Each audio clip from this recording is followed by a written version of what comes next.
Welcome, BitMonger family. Today we got some fantastic news with Bitcoin that I'll be going over. It is just amazing.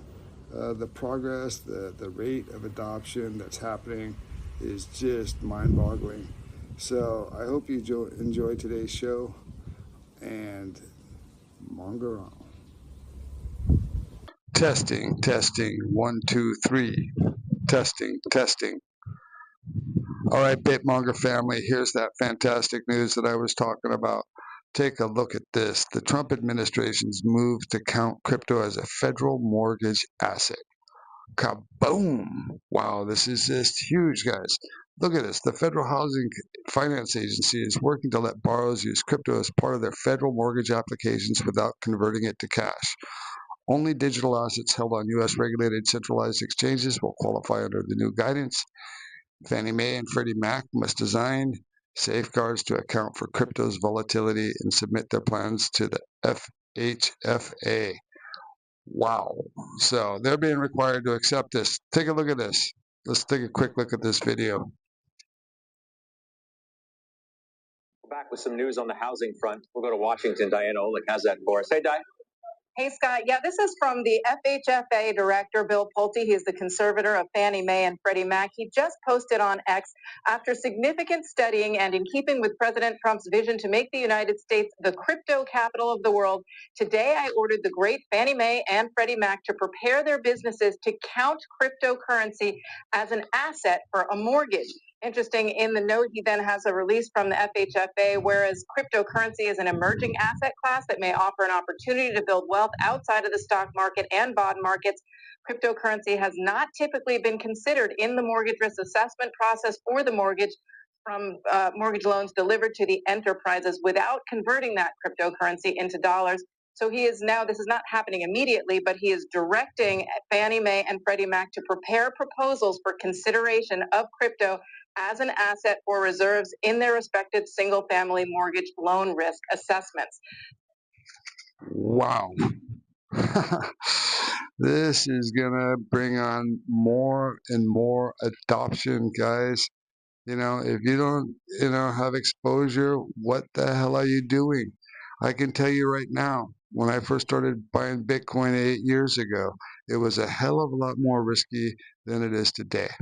Back then, it was being compared to tulip bulbs. It was highly risky. But today, what do you need? You got the President of the United States saying that we want the United States to be the crypto capital of the world. We got these big, massive institutions jumping in and, adopting it. And it's just, if it's more safe now to buy than ever. And the upside is still massive. Let's take a look at this other one here. Let's take a look at this on CNBC Crypto World. Check this out.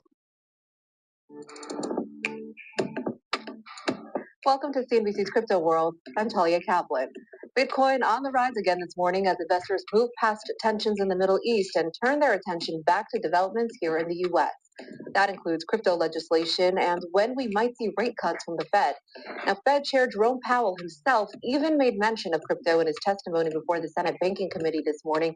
He noted the stablecoin industry has matured significantly over the past few years, increasingly becoming part of the mainstream financial landscape. By noon Eastern, Bitcoin rose to $107,000. There you have it. So the thing is that based on economics and the way things are working, when the U.S. government starts printing money to pay off their debt, and when they start lowering interest rates, that is when risk assets pump. We're not even there yet. So this is coming down the pipe. It's going to happen starting this year. And it is just, you should be looking to get a position. There's something I think I forgot to mention here. Okay, it's on another article. Let's take a look at this one.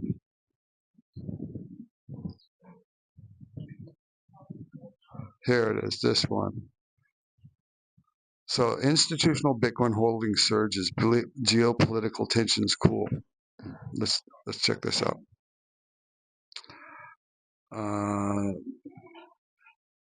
Okay, so we know that okay, despite Israel resuming limited military strikes post ceasefire, global markets shifted decisively into risk-on mode. QCP's latest insights show that the Nasdaq 100 hit fresh record highs, while oil prices fully retraced to pre-conflict levels. In crypto, Coinbase stole the spotlight, surging 12% to $344.94 on Tuesday, June 24th, its highest closing price in over 6 months. Fueling the move were two major regulatory developments. First, the U.S. Congress passed the Genius Act, a long-awaited framework providing compliance clarity for stablecoins and paving the way for broader institutional engagement. Second, Coinbase secured their approval under the EU's MiCA regulation via Luxembourg, becoming the first U.S. exchange to reset pan-European crypto licensing. Meanwhile, institutional appetite for Bitcoin continues to swell. PropCap, the fund led by Anthony Pompliano, made headlines with a 386 million Bitcoin purchase. The number of corporations holding Bitcoin as a treasury asset has nearly doubled this month, now totaling over 240 firms with a combined 3.45 million Bitcoin. If this trend holds, Bitcoin may soon rival gold as the go-to macro hedge. Boom. My God, guys, I don't know how, what do you need? I mean, how can you not be bullish on this? If you're paying attention, you need to be paying attention, folks. You need to be stacking those Satoshis, getting some Bitcoin. This is happening. This is real. Here's another one. Look at this. Everybody knows GameStop, Roaring Kitty, the guy that did that thing that jumped the stock price a few years back. Well, they have become one of these corporates that is putting Bitcoin in their treasuries. And look at this. GameStop has another 2.7 billion in Bitcoin buying power after 450 million green shoe exercise. So basically, they did an underwriting to raise money on convertible stocks to raise money so they could, buy Bitcoin. This is massive. Look at this other news here.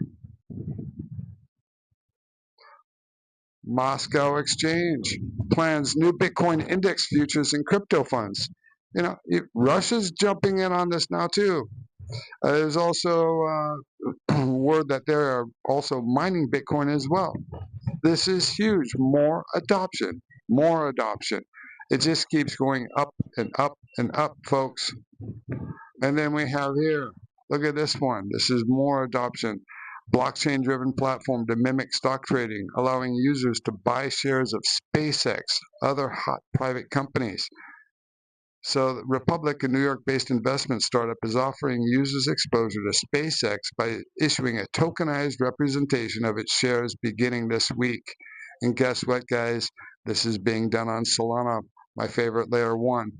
The move comes as the U.S. crypto industry is testing new regulation boundaries under President Donald Trump's pro-crypto administration. Tokenization is the process of issuing digital representations on a blockchain network of publicly traded securities, real-world assets, or any other form of value. And this is what I was talking about before, that we have the tokenization of everything. And there's been billionaires talking about this, and it's going to be happening. And my belief is that it's going to be mostly happening on Solana. It's undervalued.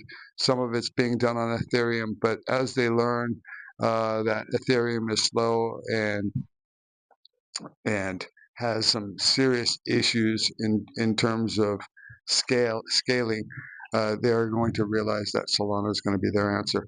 But more positive news, guys. Bitcoin in crypto is going to go to the moon. It's going to make, I believe, it's going to make me very wealthy.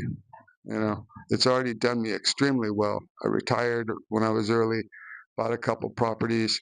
I'm living down on a beach and chilling and just kind of doing YouTube videos for fun more than anything else. And I'm trying to spread the word, guys. Pay attention. Pay attention. All right. BitMonger out.